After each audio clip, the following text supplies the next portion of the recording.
మాజీ మంత్రి విడుదల రజనీ ఇంటి వద్ద ఉద్రిక్తత నెలకొంది. చెలో మెడికల్ కాలేజ్ కార్యక్రమంలో భాగంగా పిడుగురాళ్ల మెడికల్ కాలేజ్కి బయలుదేరిన రజనీని పోలీసులు అడ్డుకున్నారు. ఆమె ఇంటి వద్ద భారీగా పోలీసులు మోహరించారు.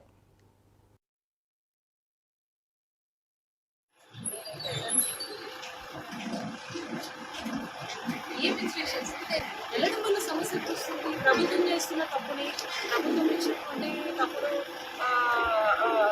స్ప్రెడ్ని కంట్రోల్ చేసి వాస్తవంగా ఇక్కడ కాలేజెస్ ఉన్నాయి, ప్రజలకి ఇది అవసరం అని చెప్పి చెప్పడానికి వెళ్తున్నారు. ఆ బిల్డింగ్స్ ఉన్నాయని చెప్పి చూపించడానికి వెళ్తారు. దాన్ని అడుగుతున్న వల్ల ఏం చేస్తారు? ప్రజలకి ఇంపార్టెంట్ కదా, ఒక మంచి కాజ్ కదా మనం వెళ్తుంది. దానివల్ల ఇబ్బంది ఎక్కడ వస్తుంది చెప్పి ఇబ్బంది ఏముంది? ఎక్కడ కూడా మీకు ఏ డిస్టర్బెన్స్ కానీ ఏం లేదు.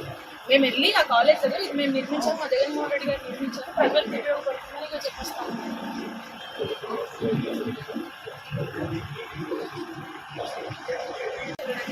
చూపించడానికి వెళ్తాం.